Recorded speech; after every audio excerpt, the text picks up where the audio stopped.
Oh, hi. Hello, Abby. Oh, it's so good to see you. How are you, Lana? Oh, I'm so good. I'm so glad to see you. I know it's been a couple months since we've been face to face, but it's just even though it's through the lens of Zoom, I'm glad to see your eyeballs. They're Same, beautiful as same. always.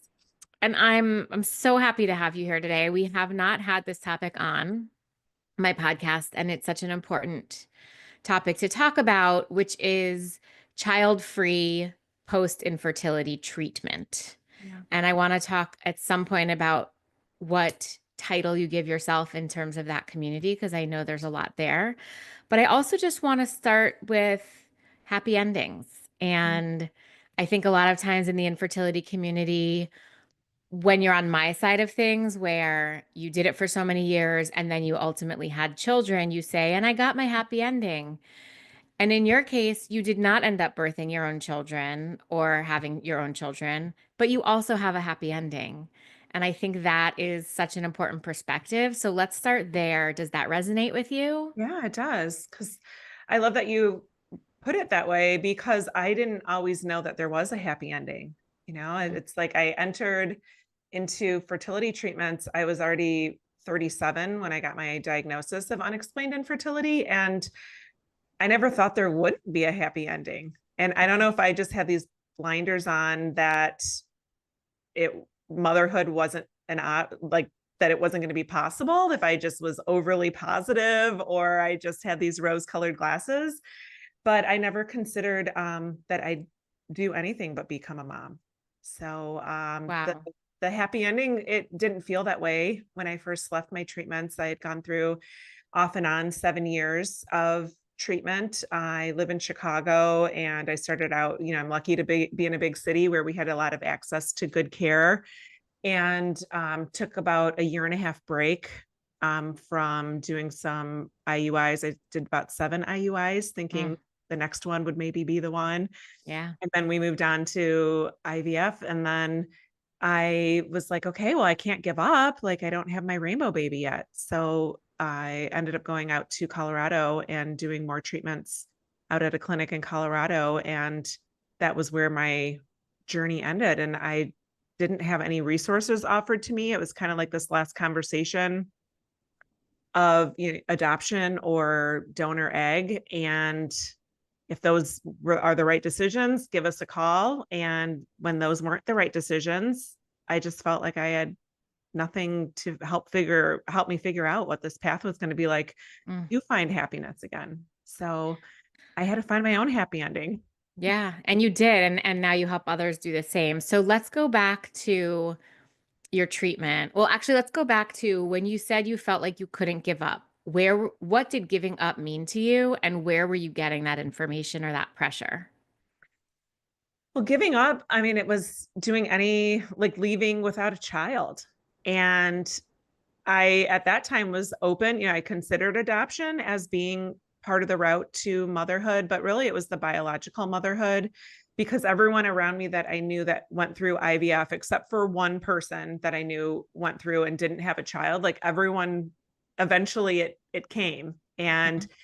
even if, they were able to have one and they wanted more, I just felt like everyone figured out the secret sauce. And I just felt like as a really goal oriented, high achieving person that was used to following a plan and, doing the things that you're supposed to do to be successful, that I just had to keep mustering through it. And I just Mm. felt like I was giving up if I stopped instead of realizing like how depleted I was becoming, just chasing this thing that my body just wasn't physically able to do. Exactly. That reframe, I think, is so important and the part that we forget about. So you're quote unquote giving up on treatment, but you're actually nourishing your mental health because you forget that continuing treatment sometimes is depleting everything else around you, your relationships, your money, your body, all the things. But we don't ever talk about that part of it. Yeah.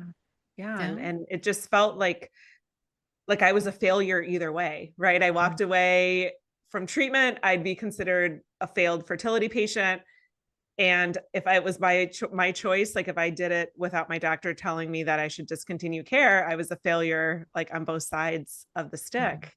Mm. And it was just really hard place to be. So I just kept going on until he told me, my last reproductive endocrinologist just was like, we just advise that you stop. Your response levels have been really low, which I appreciated, as heartbreaking as it was to hear. You hear these stories where people get strung along to do more and more cycles. I was grateful that he was honest, but yeah, that was kind of, I felt like, I don't know if I would have stopped if they hadn't told me to stop or recommended. So that's a really great point. And I know you and your husband are incredibly close and have a very beautiful relationship and got through this together. Had you talked about at that point, had you talked about what it might look like to stop treatment? Or was the doctor's suggestion the first point of conversation for you guys?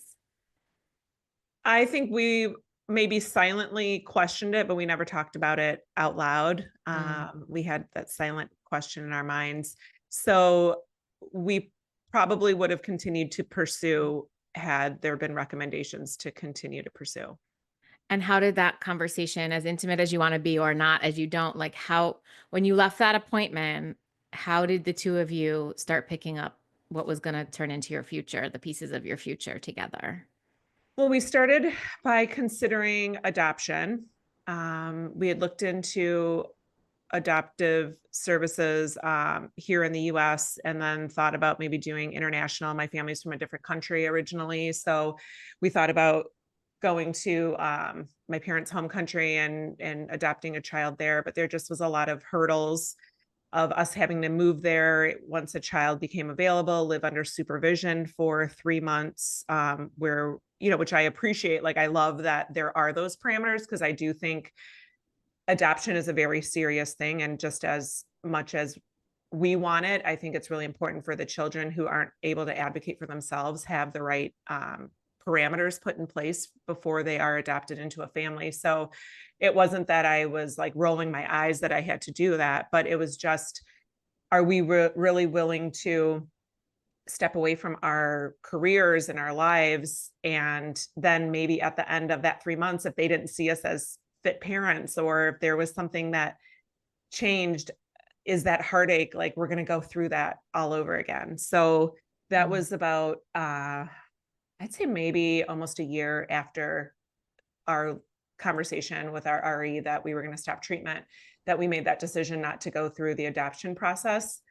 And from there, I would say we sort of, I don't want to say like we moved apart from each other, but I just felt like there was this void in our relationship. And Mm. we would come home and from work, and we both worked a lot because I think that was sort of our coping way of dealing with this.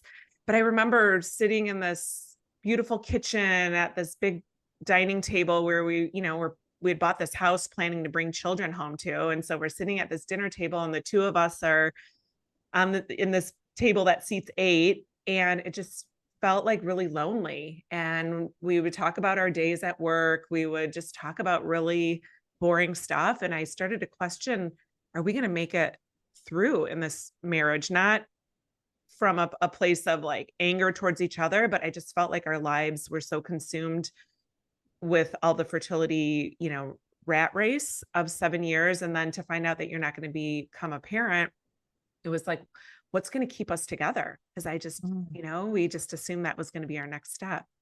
So I'd say that there was questions in my mind of whether our marriage was going to be enough. How did And you get through that? we just started, well, a lot of it was me with coaching, like being introduced to life coaching, which I hadn't sadly known was available. And that's why I love that you're here to help, your listeners and the people that you work with. And I you? think, thank you. But I think that it wasn't until life coaching allowed me to see that there was more for me and that my life could have a different purpose, even if it was not motherhood, and that we could communicate and be open and honest and it not be an attack on each other or, yeah, I feel like coaching really helped me learn to feel okay communicating what I was feeling. Mm. And when I was going through infertility, I just felt like I had it so balled up because I didn't want people to know how bad I was suffering. I didn't want people at work to know that, I was disappointed and, trying to show up as a powerhouse at work. And then in my personal life, just feeling like I was so diminished. So I felt like when I became exposed to coaching, I was like, oh, I could finally have these conversations and it be in a constructive way Mm. and a loving way. So I think coaching really exposed me to that. And that was 2019 is when I got exposed to coaching.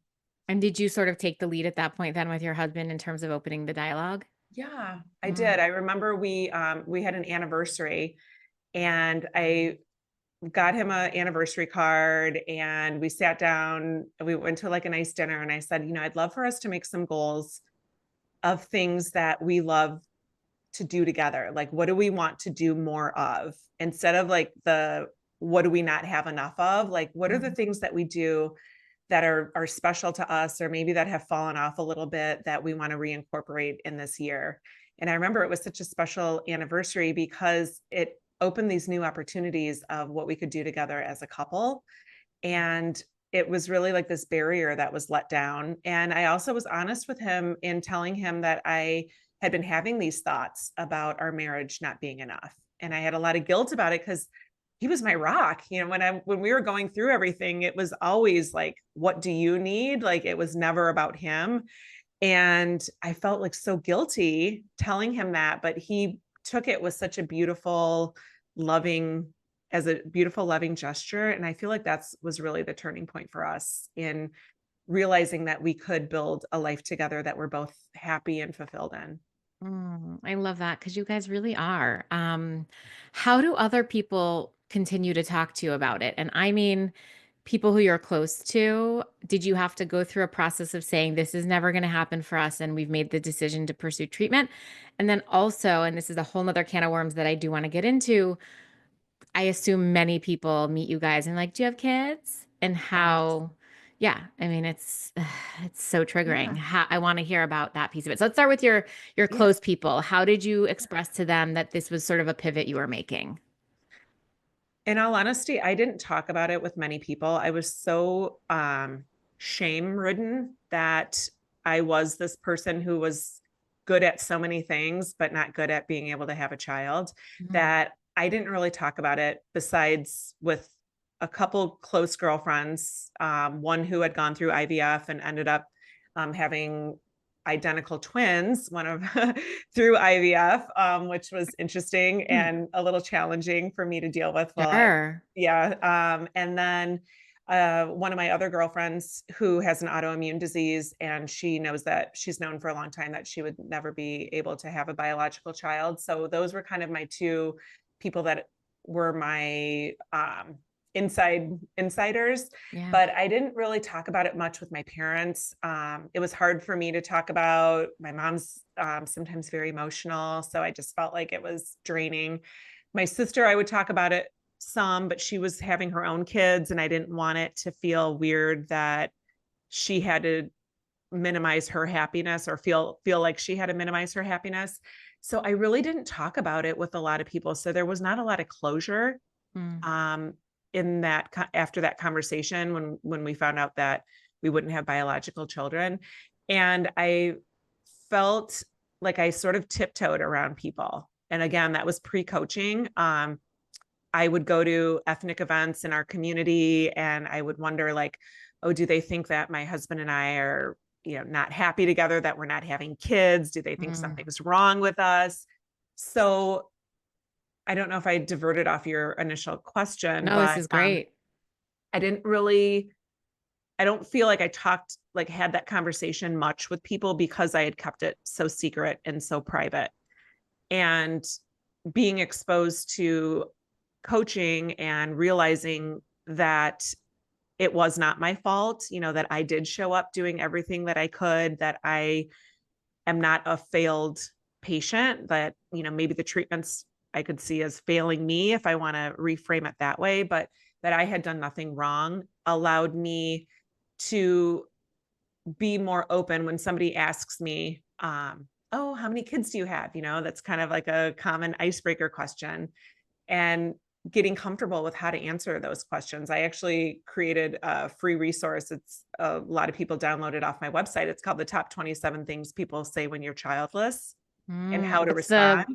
the link for that? We'll definitely post out to it. Oh, it's lanamanikowski.com/things people say. Okay. So it's on my website, but a lot of people do, you feel like a deer in headlights, right? Because somebody asks you that question and it seems like such an innocent thing, but finding the right words. And I think it's also an evolution of where you are in your process of how you want to tell your story. So now I take that as an opportunity to educate people, and I tell them, oh, well, I wanted to be a mom, but we went through fertility treatments and it didn't result in having a Mm. biological child. And people are like, oh, they're often like, I'm so sorry. Mm. And it took me a long time to realize that someone saying I'm sorry didn't mean that I was a pitiful person or that my Mm. story was pitiful. And for so long, I would just shudder when I thought of somebody thinking of me as like a sympathy card, a Yeah. sympathy person, that they needed to like feel sorry for. So Yeah. it's complex. And that's why I spend a lot of time in part of my coaching program is relationships and conversations with people, because they don't come at you with these questions even thinking that it's an option that it could bother you, or that Right. they're assumptive that everyone's a mom or has children. And on the end of, on my spectrum, it's a lot to work through and Yeah. understand and practice. How do you want to, do you have a couple canned answers that you practice? How do you want to answer them depending on the vibe of the community that you're in or the people that you're talking to? So I am very comfortable now in telling my story, which I feel so lucky to be at this and proud of myself, really. Not lucky, but I'd say proud because I got myself here, um, Yeah. by investing in myself and in my future. But I feel really like so much more liberated that I'm not tiptoeing around people during conversations for fear of what they might ask me. If somebody says to you, like, I'm so sorry, what would be a better thing to say? That must have been hard. Mm. Um, Because you don't want to feel like they're pitying you because you don't pity yourself, obviously. yeah. And like you said, they think they're coming from the right place. But Yeah. I think it's always helpful to know. I remember I've talked before about when friends were getting divorced and I'd be like, I'm so sorry. And even I felt weird saying it because sometimes I'm like, thank God you're getting divorced. The best thing that could have happened to you. But you still Yeah. say, I'm so sorry, and it's not the right thing. So, Yeah. Or um, how are you feeling? Like, oh, mm, how are you feeling today? how are you feeling today is great. That must have been That hard is that really shows, good. yeah, because like you're like, how are you feeling today? It could be like you've been through this process and you're at a different place than you were when you found out. Or that must have been challenging. Like, oh, would if you ever wanted, depending on how close someone is, like, Yeah. oh, I have a friend going through it. Like, how can I support them? I feel like that's a really nice thing too, Hmm. because it shows that somebody has an interest in learning from you. So I'll sometimes be like, oh, you know, just check in on them. Just Hmm. send them a note and tell them you love them in a text message. If they're going through fertility treatments and you haven't heard from them in a while, don't take it personal. They're Yeah. just dealing with a lot. So I love that there's that interaction. So I think the way that I respond to it allows the openness, that people feel comfortable maybe going a little bit deeper. And not everyone's there, and I don't expect everyone to be there. It's certainly a process, and not everyone's made for that, and that's okay too. Like, and I Hmm. think it's just important to remember that your story is your story, and if somebody isn't telling your story from the lens that you want it to be told, then know what you want your story to be. Doesn't mean that you have to tell it, but internally, like, know what is your story. And I think it's Yeah. so powerful. Well, and like you said in the beginning, and you said when we talk about this privately, you didn't see anybody to look up to or get guidance from who had gone through what you were going through. And now you are that pillar for so many people. Yeah. So tell us how you pivoted into your coaching practice. Well, it was 2019 when I started working with a weight loss coach. Well, I didn't even know she was a coach. Like, I didn't really know much about coaching. She just was somebody. I'd gone to Weight Watchers to try to lose my weight after IVF. I was really good at like counting every potato chip and getting my scale out and packing my food. And the minute I would get down to my goal weight, I would start eating all the stuff again. And then I'd gain, it was like kind of this yo-yo. Mm. And I had probably gained about 25, maybe 30 pounds through IVF. And I started listening to this woman's podcast. Her name's Corinne Crabtree. She's doesn't have IVF or didn't go through IVF or anything, but she just has this podcast all about weight loss. And when I started working with her, she, I come to find out, was a certified life coach and was really the first person that told me that I could believe something different about my story. And then I was able to kind of see how the food was a comfort for me. I'd come home to an empty house after work, and I would just remember I'd sit in this bar stool that we had in our kitchen, and I would just go straight for like the potato chips, and I would eat the chips to like comfort myself because I was coming home to a house that I was hoping would one day have children in it, and it didn't. So working with her exposed me to what life coaching even was. And I thought to myself, gosh, there's like nothing like this in the life after IVF or childless, not by choice space. And so I decided to enroll in a life coach certification. It was a 1-year program. And I started my podcast back in 2021 when I was in life coach school. And from there, I have expanded my business. I just left my corporate job. I was working up until July of 2024, doing my coaching and a corporate job. And that was a real big move for me. But I decided if I'm going to do this and make the impact that I want to make, I just don't want to do it half-assed. I love it. And so I think it's, in your case, so hard probably to find people because doctors don't want to tell their patients to stop trying.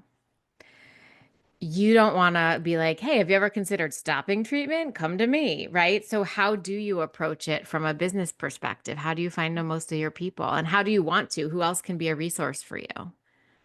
Well, I'm glad that you brought up that point about the medical community. And that's why you and I met in Yeah. October. We were both at the ASRM meeting. And I thought, you know what, I'm just going to go straight to the source. Like if these people are seeing our, the patients and they're not giving them resources, like I want them, I want to give them the benefit of the doubt. Maybe they don't know that somebody like me exists. And I made some really great connections there.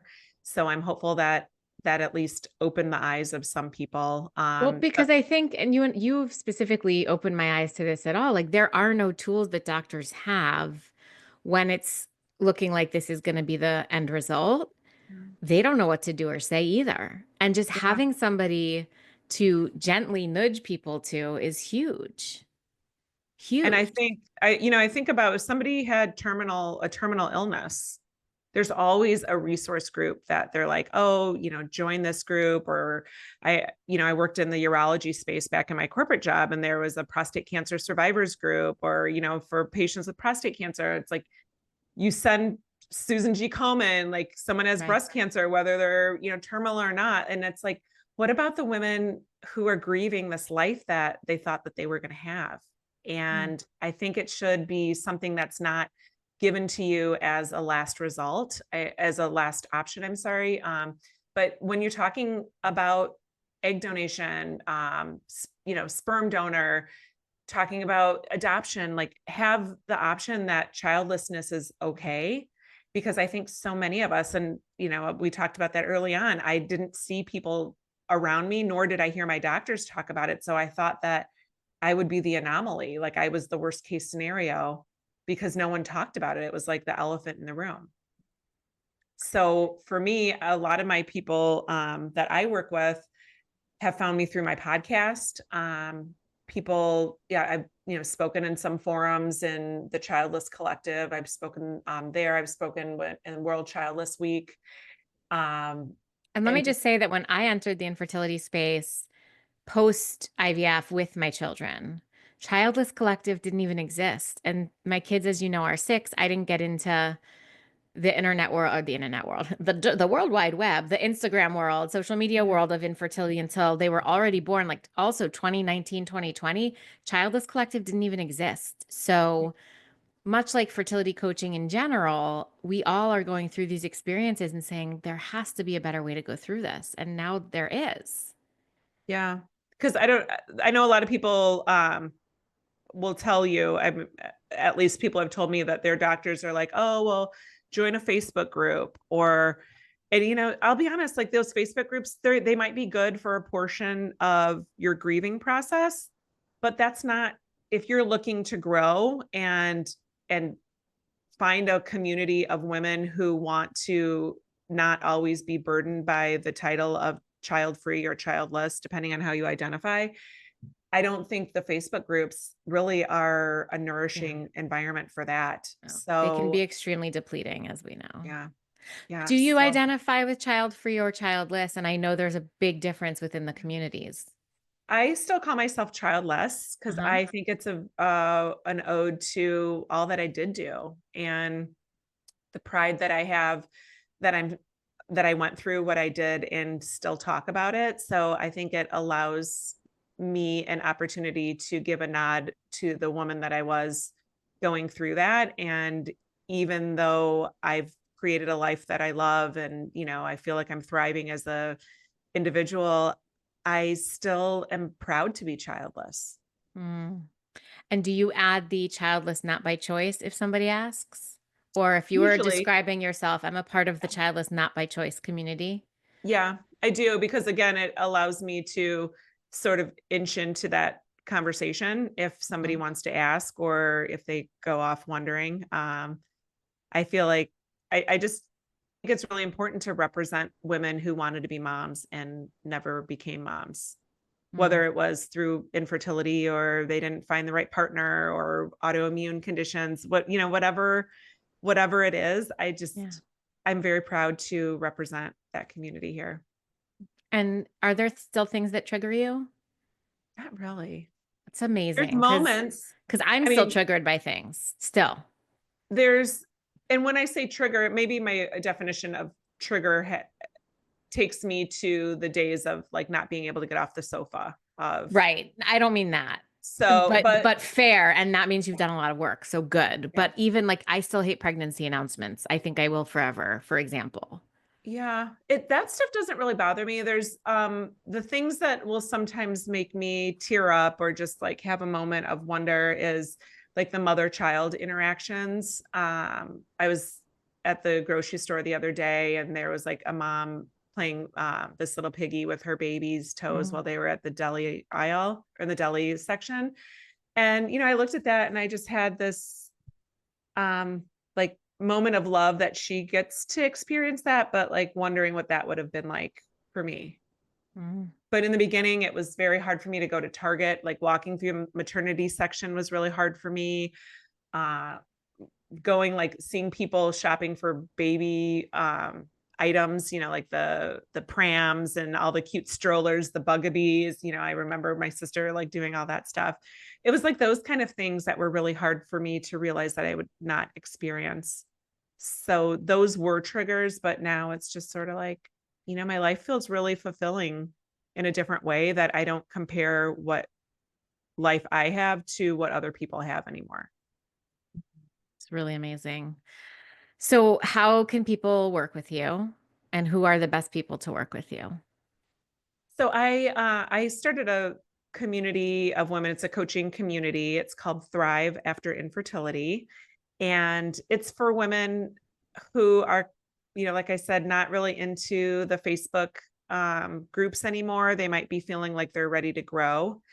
So I call it more of a growth community than a support community. So it's a 12-week coaching program, and we focus on three main things. So kind of if you have a few minutes, I'd love to, sort of talk about like the three things that I find women are Yeah. struggling just with when they leave fertility treatments without a child is what to do with your time.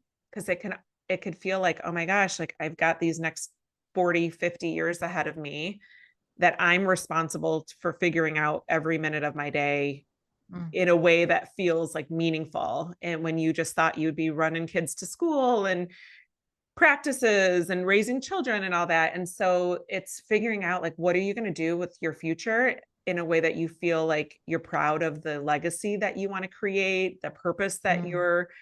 um, assimilating your name to. And I think that there's so much of that that feels very overwhelming for women when they come to work on Monday and everyone's talking about their weekends and they're like, oh, what did you do? And you're like, oh, my husband and I went for dinner. I volunteered here, had a yoga class, and you sort of almost feel very small around people Mm. because you don't feel like what you're doing is meaningful enough. So that's kind of one of the big areas that I help my clients through and thrive after infertility. Then it's the relationships, and not only with your partner, like I was telling you about mine, but being the only one in your group of girls who's childless, and they're all at a happy hour, and this used to be your core group of people, and everyone's talking about kid stuff, and you sort of feel like you're left out. So how do you feel relevant amongst your friends or people that just maybe don't have this same time availability that they used to for you? And I think that's really important. How to handle your friends and family getting pregnant and being at holidays and watching the families grow and the pictures, if family pictures, a lot of people in my community had talked about that during the holidays. Like everyone had the kid on the lap for their Christmas picture or for Thanksgiving. And then, you know, the other part is really like understanding like what purpose. I think we put a lot of relationship to who we are in a purpose. And for me, purpose is not a singular thing. I think it's very overwhelming to call your purpose out and have to be strung to it the rest of your life. Yeah. So understanding like what is purpose and can your purpose change? And can your purpose not be something that you have to choose? Can it just be showing up who you are and feeling happy and proud of you? And people are like, oh, Lana creates this purpose in my life, or Abby's this purpose in my life. Like I would say that there's no one person who everyone you talk to says, oh, you serve this one purpose in my life. So helping women see that purpose isn't a singular thing and not getting so wrapped up in that as well. So good. I feel like I want to take your coaching course anyway, Yeah. just because, Yeah. So we do, I do it in, over Zoom. I was going to say Mhm. in person. I wish.